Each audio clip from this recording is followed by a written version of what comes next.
And today we're going to be utilizing a lot of culinary spices to your advantage. Now, I don't know how much of you use spices, but I know when I first started learning how to cook, I would use the basics, salt, pepper, and didn't get too fancy, you know? And then as I started learning about self-healing and Ayurveda, I started learning about the power of our everyday herbs and spices and how this is the least expensive way to harness your capacity for health and digestion. And spices not only add flavor to your dishes, but they help aid in the assimilation of nutrients. They help cut through brain fog. They help manage your mood. They help manage your immunity and infections. So we're going to be using quite a number of spices today and making a cooling masala spice blend, which is what we'll start with today.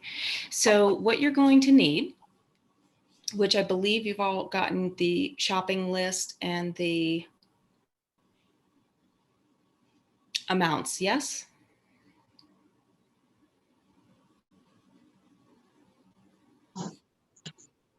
Yes.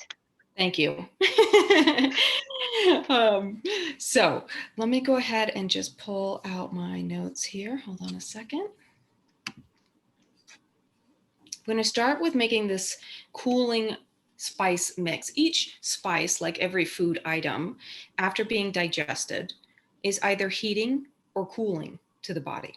And last week, we talked about the 6 tastes in Ayurveda and the taste you want to favor for the spring season. And you can catch the replay if you didn't get that, or if you're joining after that first session, just let me know and I'll get you the direct link to the replay so you can watch that as well. But millet being drying, we're using today, again, this week, as well as the peas, which are very astringent in nature. And so these light, warming, drying qualities help dry up excess mucus in the body, help reduce edema and swelling in the body. And because they're heating, we also want to balance that with some cooling spices. So with the masala, you're going to want to measure out 4 teaspoons each of whole fennel and whole coriander seeds. So if you haven't done that yet, go ahead and do that. I've kind of pre-measured mine here. I'm gonna point that down so you can see a little bit better. Hi. Hey, baby. Okay. I have a question, Chris. Yeah. These spices, since we're only going to be using a teaspoon of it, what other things can we do with this cooling masala blend? Well, you're going to store it afterwards in a preferably glass, airtight container, and keep it out of the light, like in a dark, dry cabinet. And you're going to use it. You're going to use it throughout even the summer as the temperatures continue to rise and as you experience symptoms of excess heat in the body, like rashes or acidity in the body, acid reflux, burning, skin conditions, things like that. And so you can use it while you're cooking, and you can use it in a variety of methods. Spices can be dry roasted, which will, actually won't dry roast any spices today, but you can dry roast them. You can saute them in a little bit of oil, which is most commonly done, or you cook them in water, which we'll be doing today with the millet. And so this cooling masala mix will help balance the heating effects of the millet. Okay. Thank you. Yeah. So after you measure 4 teaspoons each of your fennel and coriander seeds, you're going to take 1 teaspoon of black peppercorn. I've mixed and measured all 3 of those seeds here, and you can grind them either by hand in a mortar and pestle, or you can repurpose a coffee grinder. Just wipe out with a moist cloth any remnants of coffee beans. I now designate my former coffee grinder to my spice grinder now. But tonight I'm going to go traditional and old school, thinking of my abuela, my grandmother, who would always use this to prepare a mixture of garlic and salt when she would prepare her roasted pork. My family's Latina, so I definitely have a lot of eating pork in my growing up. And go ahead and mash those up. I also like, if I'm hand grinding, to use my fingers to cover the top a little bit so that the seeds don't jump out when you first begin.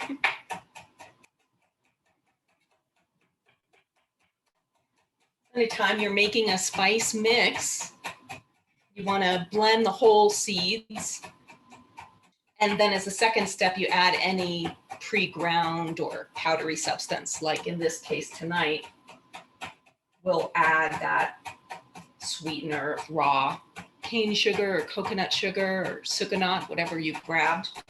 We'll add a teaspoon of that once this is all ground up.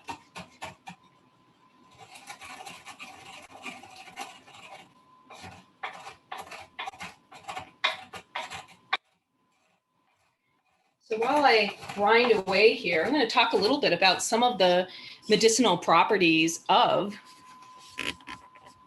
these seeds and herbs that we're using. So let me go ahead and actually, let me backtrack a little bit. Let me talk about how you might know if you're spice deficient. How would you know? Other than maybe your palate being a little bit bored, you'll know if you experience or feel bloated. You'll know if after eating a meal, you feel fatigue and tired. You might be spice deficient if you're constipated, or if you regularly and somewhat obsessively crave sweets after finishing a meal. That was me for a while. And I know when I get out of balance with my cup of constitution, when I'm craving dessert after every meal. And so using these seeds and spices can do quite a bit for us. Black pepper is very pungent and heating, so it improves digestion and circulation, liquefying hard mucus, and eliminating toxins in the blood. So it's a really good liver tonic. And it's used for even intestinal colic, all from black pepper. And even as I'm hand smashing these, the aroma is being released, and it smells so, so good. So I'm gonna keep on going here as I chat.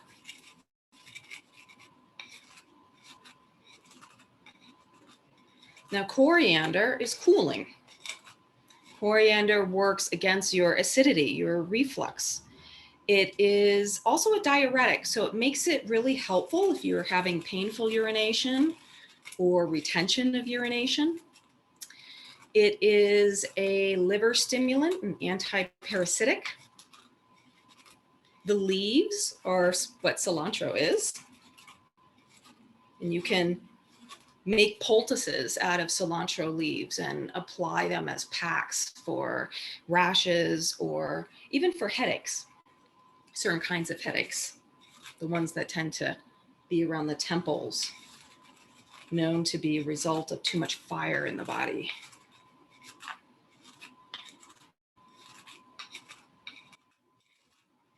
Fennel is also cooling. Fennel is often in these post-meal candy dishes at Indian restaurants for you to take a teaspoon and kind of chew on. It's cooling. It's a great expectorant. It helps with cough or breathlessness and hiccups. It's also a carminative, so it's really great if you're experiencing a lot of gas, bloating, if you're farting.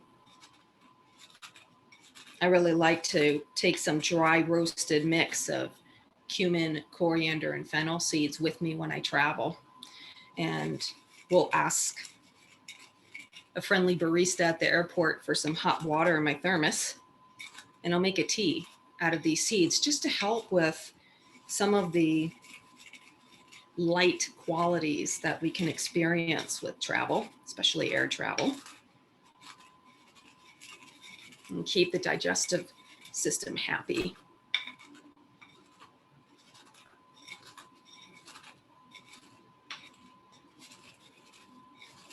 All right, I've got that mixed up enough. There's actually quite a few whole seeds left in here, but I'm not going to sweat it, you know, it's all good.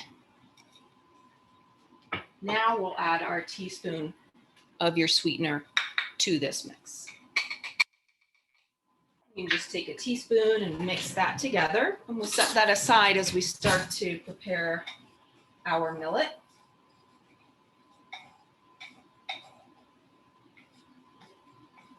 And we won't use all of this, so whatever you don't use, you can store. And as I said, continue to use as the summer months. Can I ask a question? Of course. Who's that talking? Cynthia? Yes. Why add the sugar in or the powdered form later? Because in some cooking techniques, it's actually a benefit to have the abrasiveness, especially the sugar in this case. Hand doing it. Mm-hmm. Yeah. Yeah, absolutely. Just a combination of my experience. I've used both electric mixers, and in those cases, like a coffee grinder, the smaller particles might get kind of too processed into powder almost. But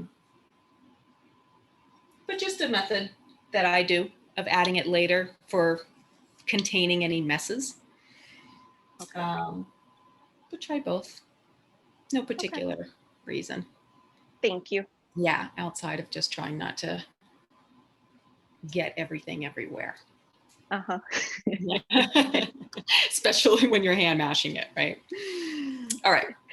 So we're going to put that aside, and now we're going to start the pilaf. So one of the best cooking tips I got from a friend was to, when you're cooking, have hot water off to the side. That way, if anything needs additional cooking, you don't add cold water and take longer to finish the dish.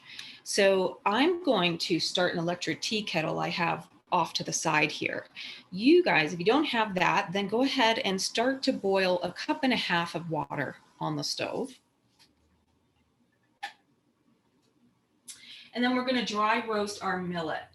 So you remember our millet's looking like these small yellow round seeds, a very warming, light, and astringent property.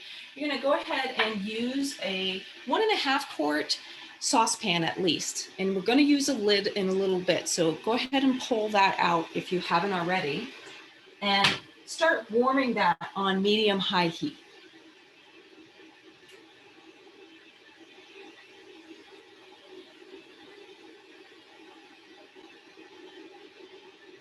And we're going to dry roast the millet. So go ahead and dump that in. Shake the pan to spread them out evenly. And stick around, never leave. When you're dry roasting, you're only going to do it anywhere between 3 to 5 minutes for whole seeds or grain until they start to unlock their aroma or change to a slightly darker color. You'll shake the pan or mix it throughout intermittently so that they don't burn. And once these are toasted, we'll then add that 1.5 cups of boiled water with our spice mix and some of the peas and cranberries. So there's just a couple of steps coming down the pipeline. While that's going, I'm going to continue talking about some of the other therapeutic medicinal values of these other spices we are working with. We'll be using a little bit of nutmeg, which is heating and considered an aphrodisiac. It's even used in impotency. It also helps with control diarrhea and colitis.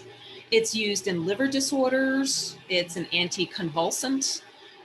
It is a nervine, so nutmeg is really great at helping to stimulate menstruation and reduce menstrual pain.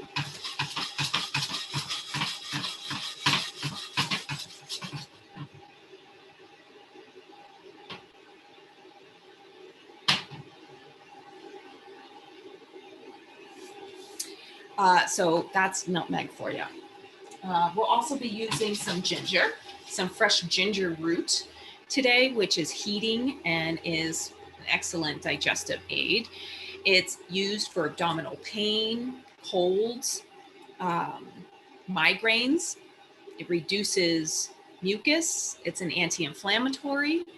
It is a great blood purifier. Anti-hemorrhoid, anti-spasmodic, antibacterial, antiviral. I mean, ginger is the bomb. It's a rhizome, right? So it grows underground and it looks very similar to what sunchokes would look like. Very knobby with a thin or tough skin. That ginger was gifted to me this weekend by a friend of mine who brought it back fresh from Kauai. So thank you, Tracy. I'm so happy to taste this ginger tonight. Ginger also helps with swelling, with sprains, with menstrual cramps. It's used for postpartum debility. So it's got a lot of value in it and is always, always in my kitchen, in my fridge.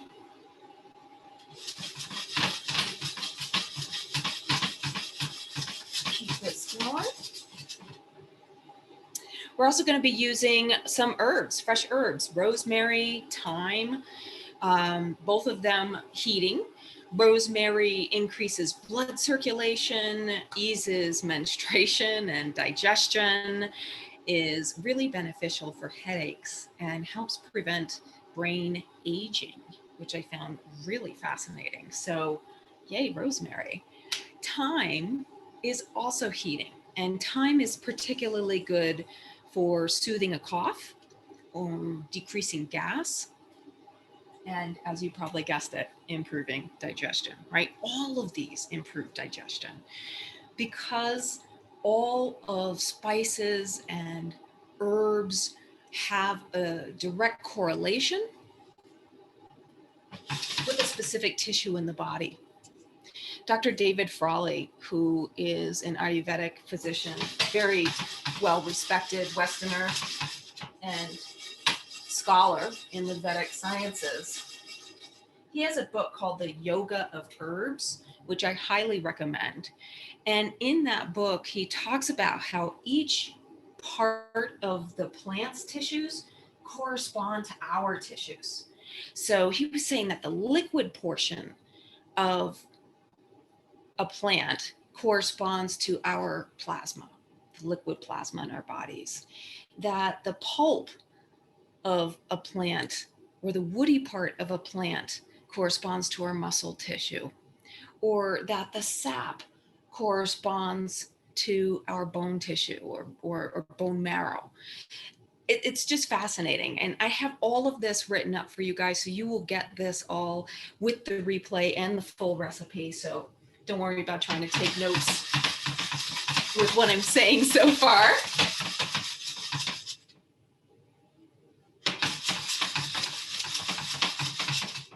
Okay.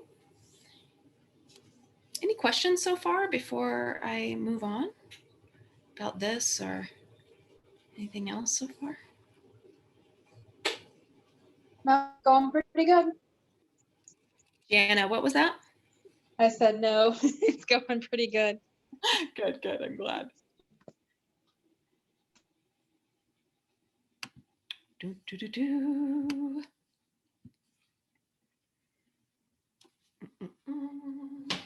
So I can't quite smell my millet starting yet.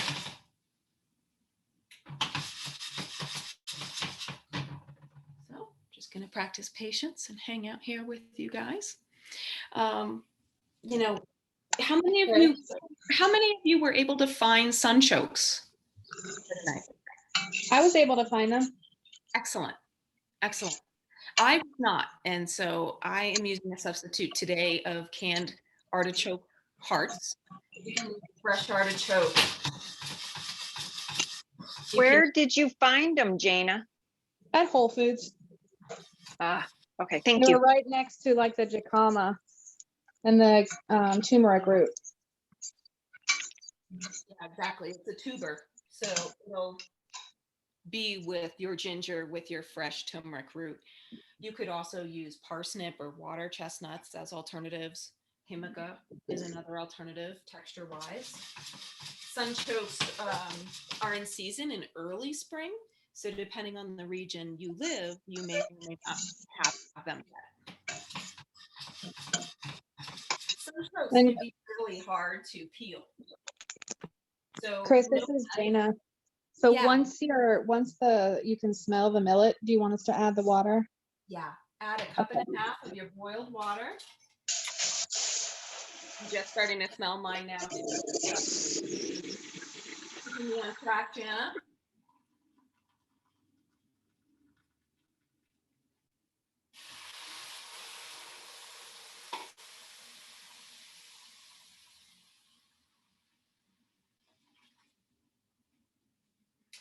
And now we're going to add our spices. So go ahead and add, let me get all my ingredients here. 1 teaspoon of your cooling pungent masala.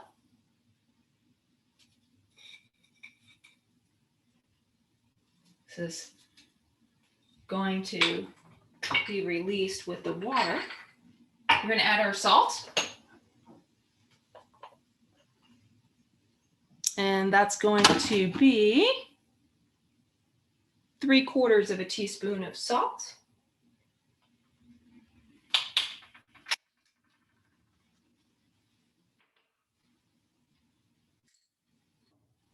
You're also going to add your 2 cardamom pods, just slightly crushed with the back of a spoon to open up the end of the pod. You're going to add a 1/2 teaspoon of ground cumin, which I've kind of pre-measured here. So I'm going to give you guys a minute to measure your stuff out. 2 tablespoons of dried cranberries. We're adding all this to our water and millet.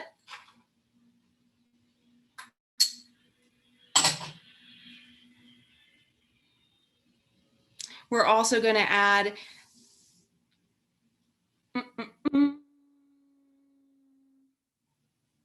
some ghee or olive oil, your choice, whichever fat you want. So the water and the fat allow for the bioactive ingredients in these spices to be accessible to the body. So I'm going to use some ghee that I made before, some cultured butter here, and you're going to want to put in a teaspoon.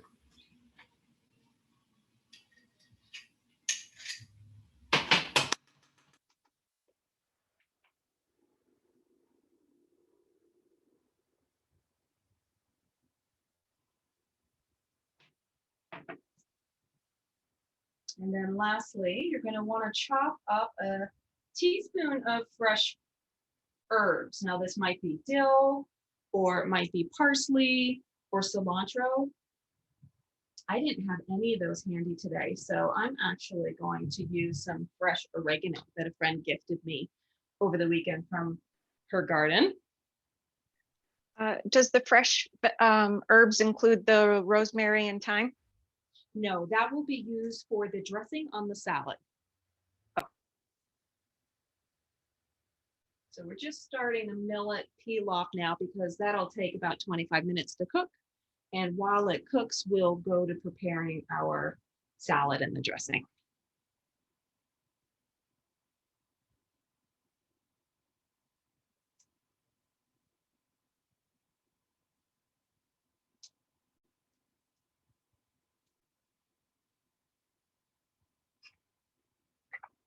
medicinal fresh herbs that just kind of roll up in a moist towel, wrap them in a plastic bag, and keep them in my fridge. Hey, Chris, this is Jana. Yeah. Can you just go over again? I just want to make sure I didn't miss anything that's going into this particular pot. So you've got your millet, your oil or ghee, your masala, your salt, your freshly chopped herbs, your ground cumin. And I accidentally put the cranberries in prematurely. You can add them in later, but since they're dried, I don't think it's going to matter. Okay. That's it. Thank you. So go ahead and mix that around just to help evenly distribute everything in there. All this is going to help cook into the grain.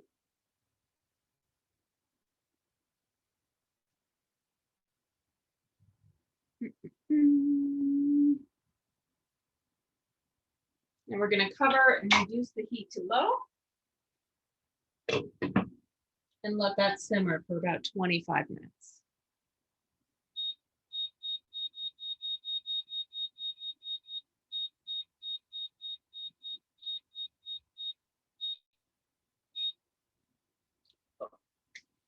Now, that gets going. We can chop up some of the fresh rosemary.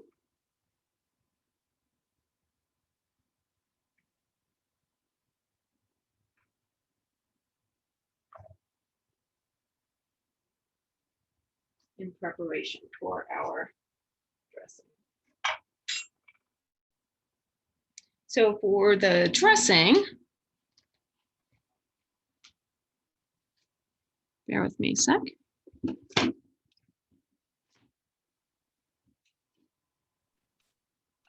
Half a Chris, teaspoon. Yeah. are we adding the nutmeg as well since it's in the same line as the black pepper? The nutmeg actually will go in our dressing. Okay, thank you. Yeah. So we're done with the pilaf. That's just going to cook as we start to prep our sunchoke and asparagus salad.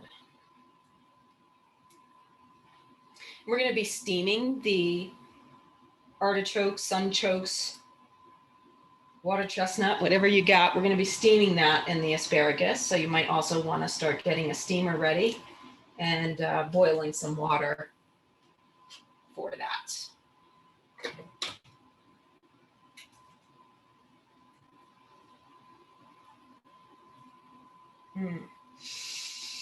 I encourage you, pause every now and again and smell the wonderful fragrances and essential oils from these fresh herbs. They're just so, so powerful. And then, Chris, I've never cooked sunchokes. Did you say we have to peel them, or is it not necessary? It's not necessary. Just scrub them really well. Okay. Yep.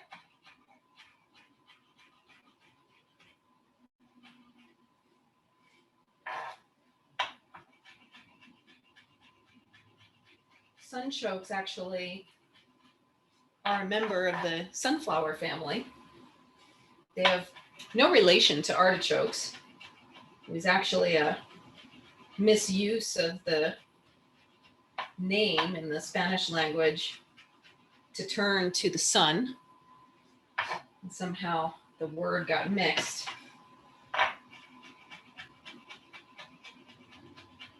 Sunchokes are really great compared to other root vegetables because they don't have a starchy carbohydrate. They produce really good insulin in the body, so they are helpful for diabetics. Sunchokes are also known as an aphrodisiac. See, nature knows. Springtime is popping out all these aphrodisiacs, encouraging growth and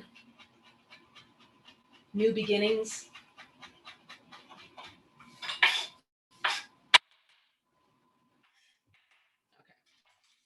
Got my rosemary off to the side. I'm using canned artichoke hearts, so right now they're sitting in my sink in a colander just draining. I'll eventually chop those up a little bit, maybe before I steam them, because they are still a little large. But find a bowl so we can whisk these fresh herbs with our soon-to-be dressing.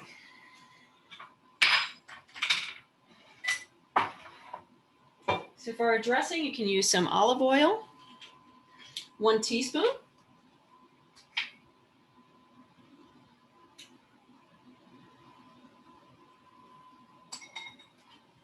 To that, you're going to add a tablespoon of fresh lime juice. I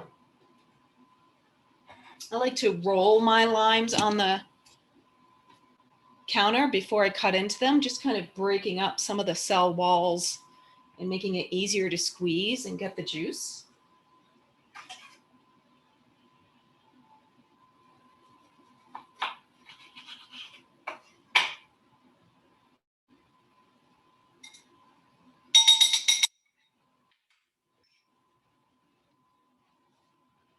Tablespoon here. This lime's looking a little weak.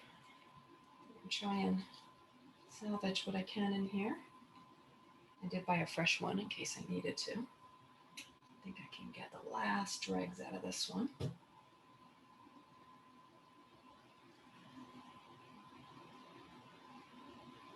To your tablespoon of fresh lime juice, add a tablespoon of fresh ginger juice. So you're going to grate your ginger root and squeeze the pulp in your hand for the juice. Some people actually, I think now you can actually buy ginger juice. But you know, part of the medicinal value of cooking is feeding the sense organs. As you're looking at the colors and textures and fragrances of your medicine, of your food. In Ayurveda, caring for the sense organs is a high priority for managing and preventing disease.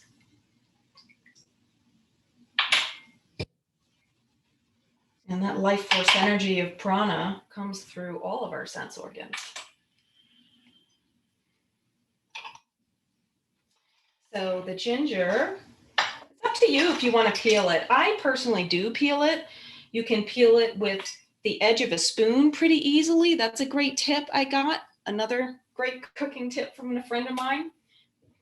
You're probably going to want to use about a 2-inch piece of fresh ginger root to get as much of the juice as we need. But my friend Tracy, who actually gave me this ginger, she tells me she's just lazy. She doesn't even care. She just leaves the skin of the ginger on when she cooks. So I'm not going to be too occupied with getting this completely peeled. But, you know, through your experimentation, you'll learn whether or not your digestion can handle that peel.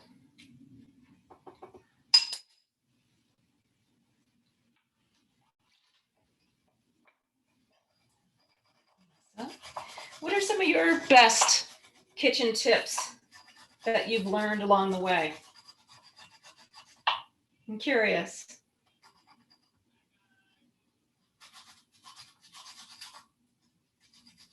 Anyone?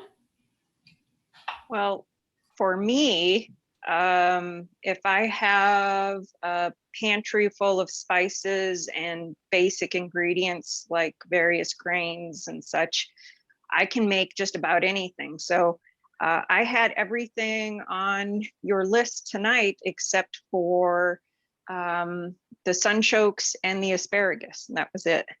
All right. And what was the best kitchen tip you've ever received? Oh, gosh. I'm a major foodie, so I have all kinds of stuff. America's Test Kitchen is the show that I love to watch, and they give all kinds of various tips and things to think about when you're cooking and that. So, What's your favorite? Drop some knowledge. okay. Let's see. Well, the spoon, using the spoon for peeling garlic, or not garlic, ginger was one I had learned from there as well. I had also heard that when you're peeling garlic and you know how your hands get garlicky, that if you wash your hands with cold water, not hot water, you are more likely to take it off because you're not cooking the garlic on your fingers. Oh, cool. Good Yeah. Wow. Go ahead and add your fresh thyme, or if you're not using fresh thyme, a quarter teaspoon of dried thyme to your ginger juice and oil.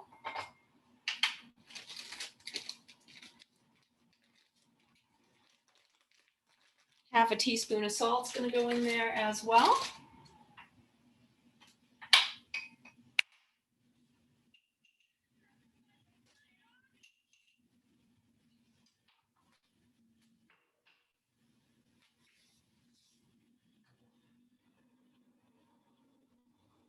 Your minced rosemary, half a teaspoon. But I really like rosemary, so I'm going to use a little bit more. You do you.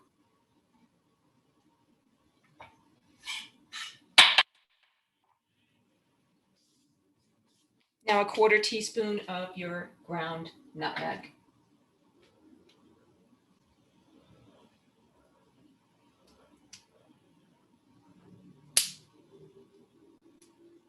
Now the average shelf life of your spices, if stored properly out of light in a dry sealed container, should last you 6 months to a year.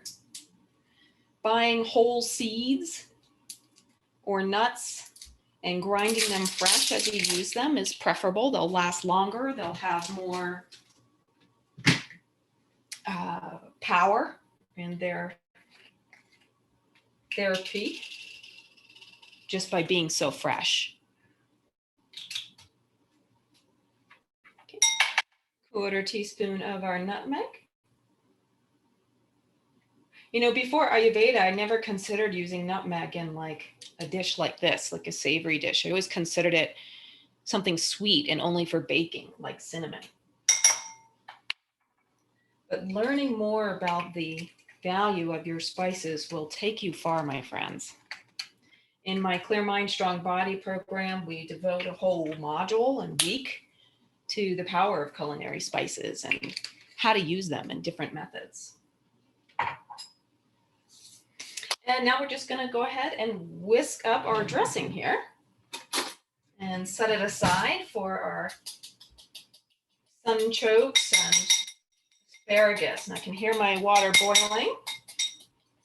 I'm going to set this dressing aside and begin to steam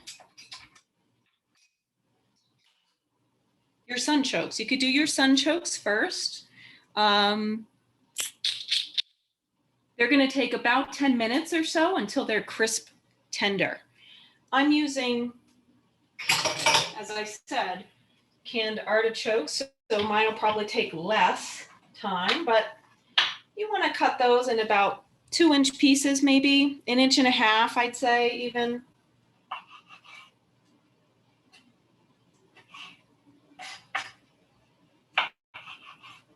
And we're going to use approximately 2 cups or about 12 ounces.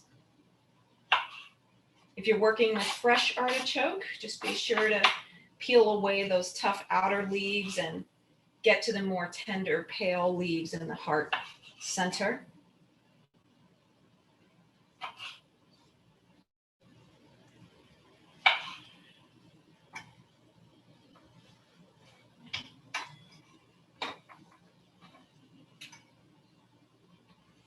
I was kind of bummed they didn't have sunchokes at my local store. I've never cooked them and was really looking forward to it today, but hey, being adaptable is part of the game here.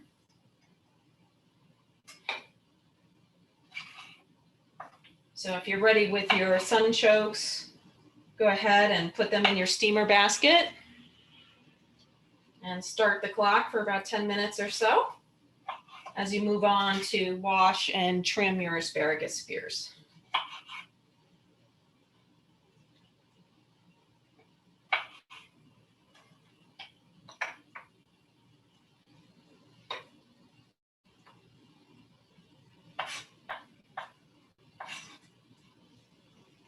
I have a question about something you had said earlier about the various ways we can prep our spices, as in dry roasting or putting them in a water bath or that.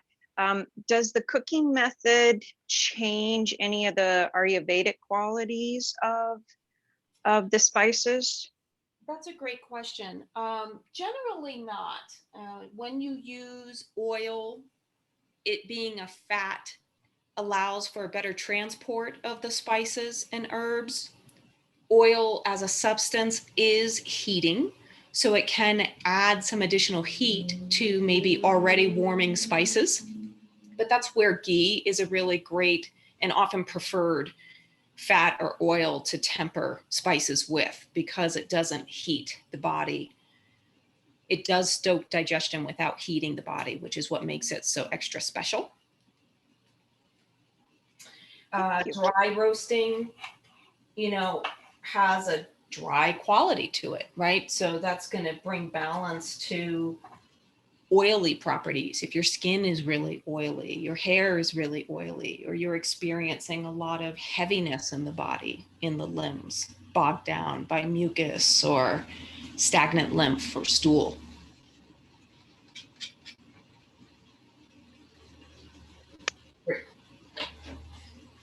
Thank you. You're welcome.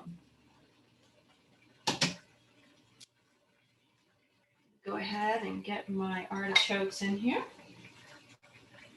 Actually, I have a little bit too much water in there, so I'm going to dump a little bit out.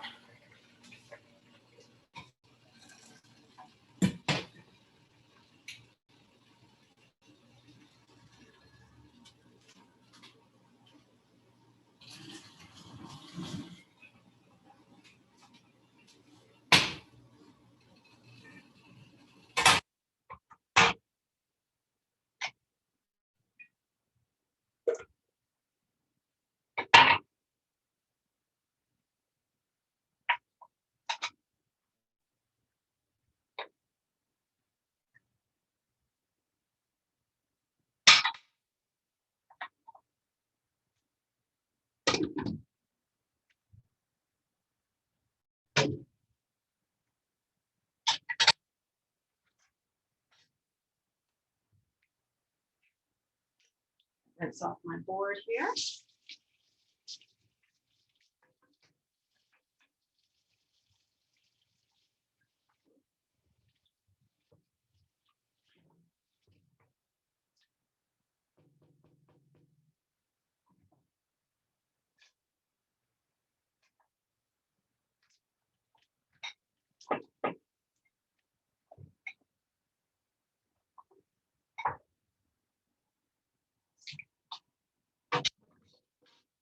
Now to prep your asparagus, you can just bend them and they'll snap where they're supposed to snap. Yeah. So that tough woody end, you can discard. Asparagus are one of the best springtime veggies. They're very astringent in nature. Probably notice some odor after you pee or in your pee after you eat these. They're really just a wonderful and vitamin-packed spring vegetable that help move bile and soak up excess mucus in the body. So if you're someone with a lot of allergies and sinus infections, you want to eat more astringent foods. Go ahead and trim those tips into maybe 2-inch pieces. It's going to be your salad. You're going to be steaming these next.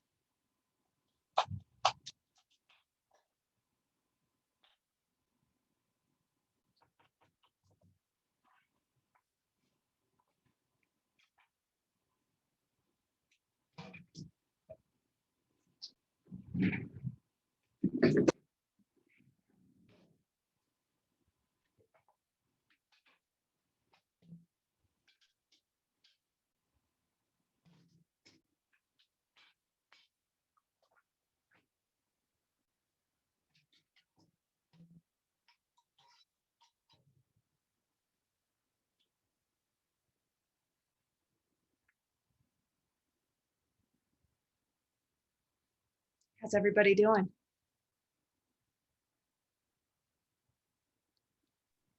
Good.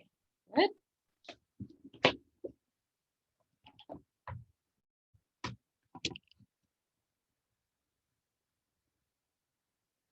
Go ahead and measure out a half cup of your peas while everything's going.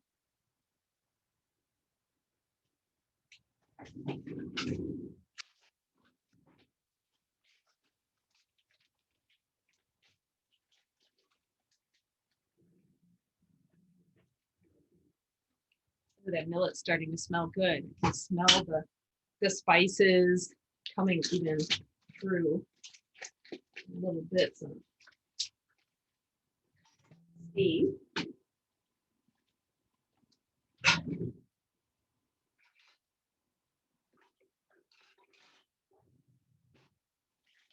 Peas are also astringent, making them exceptionally good at soaking up excess mucus.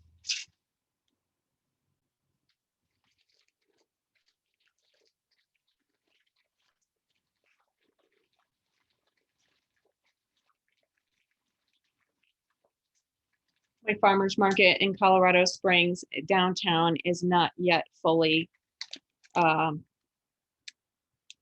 filled with vendors yet, so I'm eagerly awaiting some more farms to be represented. But I have shifted my opinion of fresh versus frozen vegetables of late. I was real rigid in my traditional teaching and learning of Ayurveda to really lean on the fresh vegetables. That frozen foods with their icicles and ice crystals formed actually break the pranic bonds in the food and make it what we call tamasic. It makes it dull without much life force.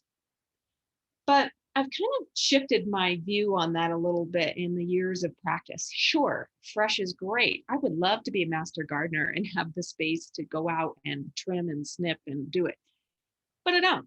And I am a busy woman. I'm a business owner. I do a lot of body work. I travel. I teach a lot.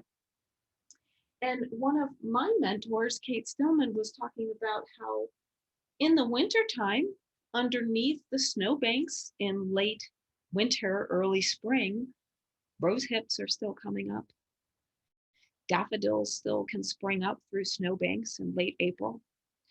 And so I'm not quite as confident now that freezing necessarily detriments your food and should be at all costs avoided. You know, Ayurveda is a middle of the road system. So it's a bit like Goldilocks. You find what works for you. Not too much, not too little, but just right. So it's a bit of a dance, and it's an art form of how to live in moderation and how much is too much for you.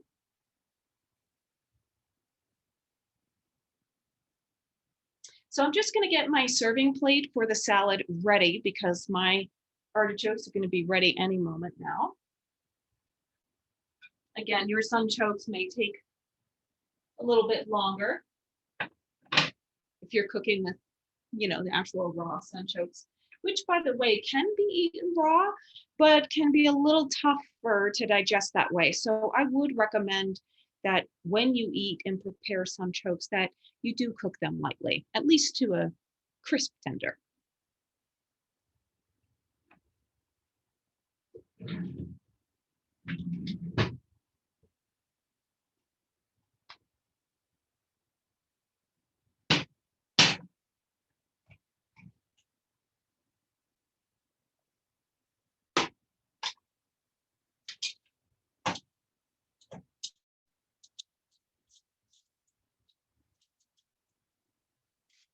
Let's put this aside now.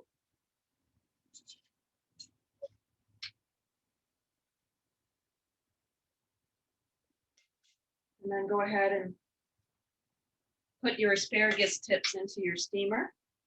And those are going to steam for about 5 minutes while your sunchokes rest and the pilaf finishes off.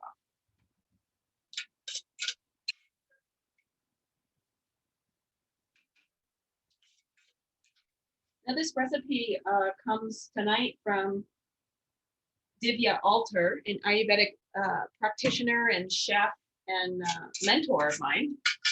She owns and operates a wonderful Ayurvedic kitchen in New York City called Divya's Kitchen, right in Manhattan. I think on 25th Street. Look it up, Divya's Kitchen. And she's got a great cookbook that I love, and which this menu tonight is coming from, called What to Eat for How You Feel. And it's just a wonderful resource. And if you're ever in New York, please do make the time to eat there, because your body will thank you, your mood will thank you. And it's just such good food. I'm a foodie. You're a foodie. You're here, right? So celebrate the food.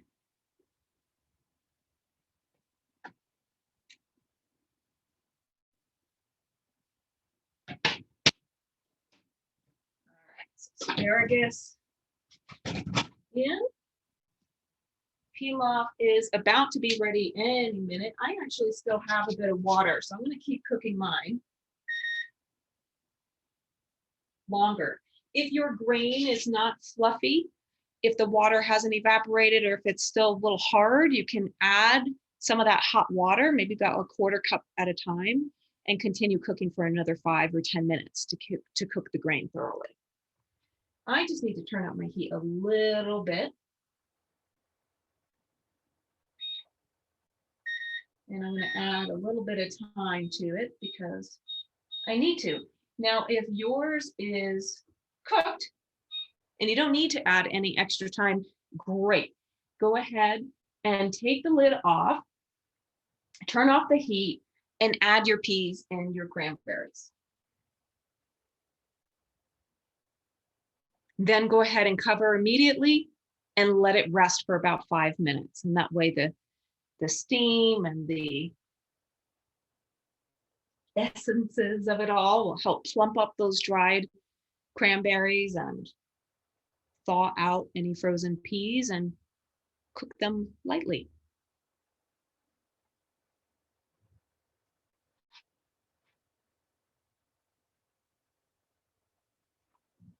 Now, asparagus, when it gets cooked and steamed, can sometimes get too wilty and soft.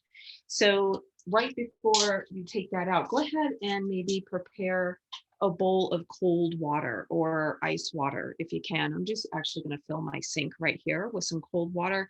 So when I pull the asparagus tips out, I can just blanch them really quick and kind of shock them into a little more refreshness. That way we still have a little bit of that crisp when we eat the salad. Yeah, that quality, that crunch factor, if you will, is a quality of Ayurveda that balances out the soft, heavy properties of spring. That's why we eat more salads, raw salads, crudité, and raw foods in the spring. We actually are balancing those soft qualities of the earth thawing, becoming muddy.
next week, our menu is going to move on to some lentils, red pepper and basil over some basmati rice with a treat of sesame honey balls. So that's next Wednesday on the menu.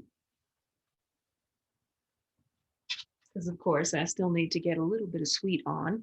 And that recipe for the sesame honey balls, I'm super stoked about. I haven't made it. Actually, I haven't made any of these recipes this month. I'm totally just working through this favorite cookbook of mine and inviting you into my daily life, because that's really how Ayurveda is meant to be practiced daily and in real life. We aren't meditating in caves all day. We ain't got that kind of time. So keep it real. Arm yourself with knowledge. Understand these qualities and the language of Ayurveda. Lots of resources out there. You can go to my website and look at the events tab to know when I'm speaking locally about various subjects. I'll actually be giving a free talk here in the Springs at Anya Yoga on 8th Street on a beginner's guide to an Ayurveda practice. So how to start your personal practice in Ayurveda. That is also complimentary, I believe. And you can go to that website, anyayoga.com, ANYA yoga.com. That's going to be on Saturday, June 19th in the afternoon, I think at 2. So those of you here in Colorado, love to see you there. Mark it down. And consider booking a consultation with me. I offer free 30-minute talks to talk about your goals, your challenges, and give you some actionable steps to take next. And we can talk about how maybe we can work more deeply together. Some of the people here tonight are in my Clear Mind, Strong Body program and have been studying with me for almost a year now. So this is a real tribe I'm trying to create, not just some fun class, but true Sangha, true community and support. Okay, Asparagus is done. Let's shock it, massage it back to life in our cold water bath, and then plate it with your sunchokes and drizzle the dressing on it to marinate.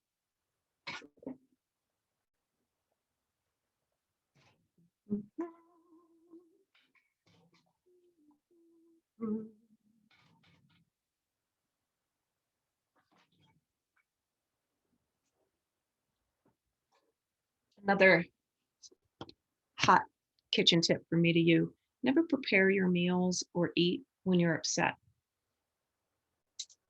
Why? Because those emotions are absorbed into your food. It's why homemade dishes from someone you love taste so good, better than a restaurant. It's because the emotion of love has been cooked in. The metaphysics of our emotions and our thoughts, they're not private. They're not. And whether we realize it or not, those molecules impact the substances that we interact with, the relationships that we engage in. And this is part of the beauty and power of Ayurveda, is understanding how to modify your habits and diet and lifestyle in a way that's conducive for your physiology, for your unique emotional, psychological needs.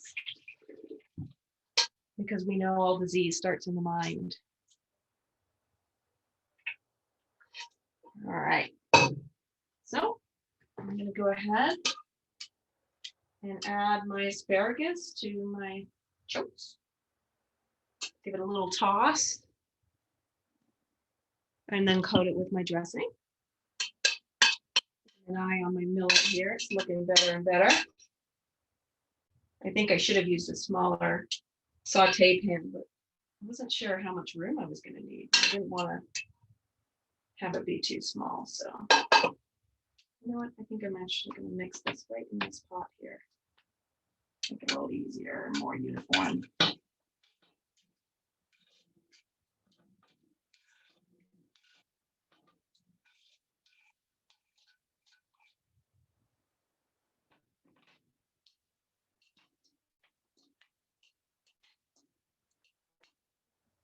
And add our dressing.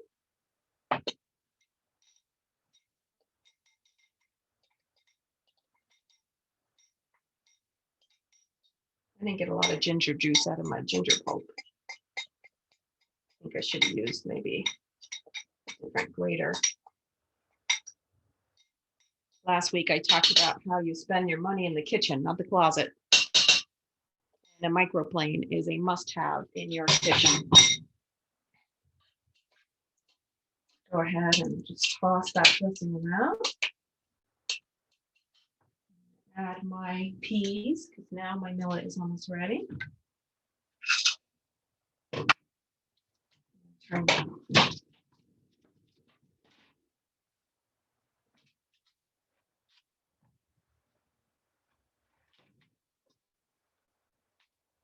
Getting ready to plate.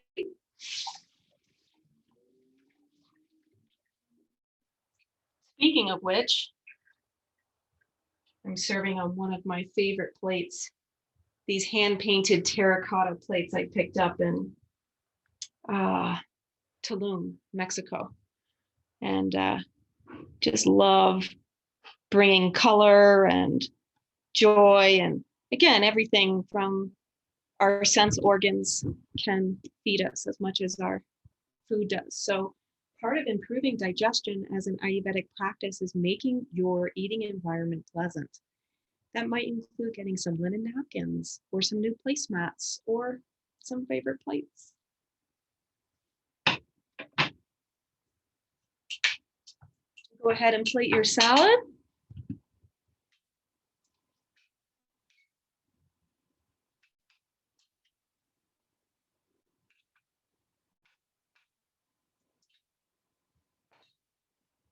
I'm going to give my millet, peas, pilaf a good mix to just integrate it all together. Oh my God, that looks so pretty.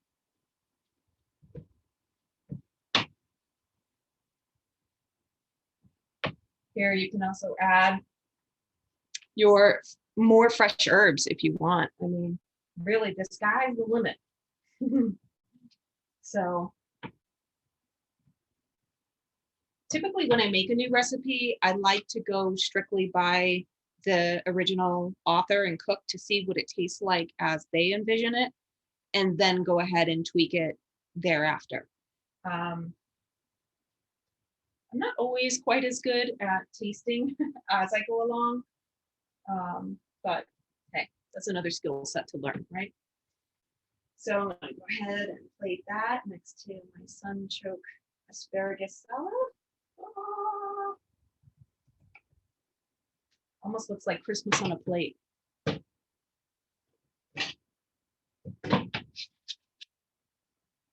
And you can top it with just a little bit of freshly ground black pepper. Again, just to stoke Agni in that digestive capacity.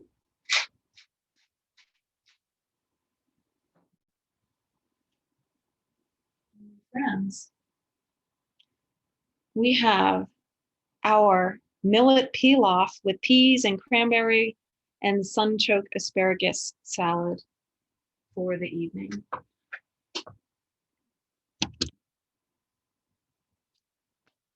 Buen provecho. Bon appetit. Namaste. Any questions before we wrap up? How did it all come out? Smells fantastic. Yeah, cooking with spices and herbs, keeping the lid on is pretty key to making sure all those aromas get locked into the ingredients and not just make your house smell good. And it's a unique flavor combination with the spices and nutmeg. I get to try some.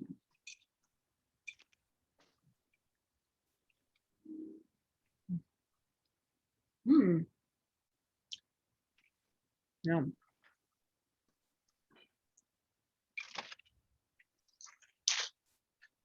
How you doing, Jana? Ada, how are your dishes?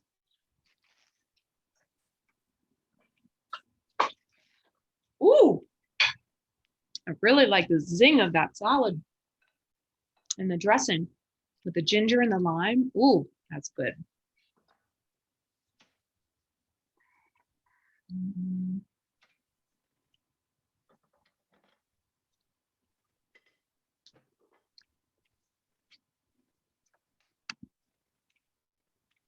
Jana, I'm trying to see your chat here.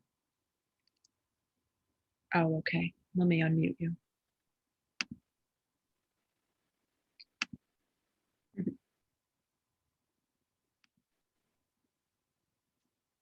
There you go. Yay. I just sent you a text of what mine looks like. Oh, nice. Excellent.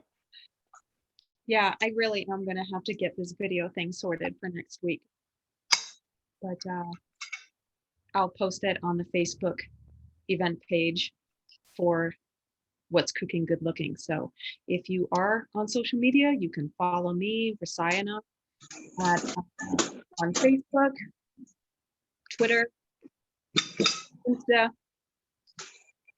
You'll find it. Thank you so much, Chris. You're welcome. Enjoy, guys, and I'll send the recipe and the replay tomorrow. Awesome. Thank you. You're welcome. Thank you, Chris.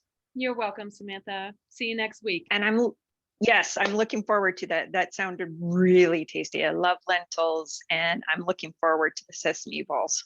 Excellent. Yeah, me too. It'll be fun. Yeah. No need to sign up week after week. Signing up once, you're now on the train for the whole month. All right. Thank you. welcome. I did have a friend, Samantha Gullah. She didn't get the email, so I sent it to her, but she wasn't able to make it tonight. So I don't know if you have her information. She wanted to be added. I will double check. I know there were several people who had not confirmed their subscription, which was a necessary step from being added to getting the details. So I would tell her to look in her junk folder there first. And if she still Okay. can't find it, ping me an email and I'll resend it to her. Okay. All right. Thank you so You're much. See you next week. Have a good night. You too.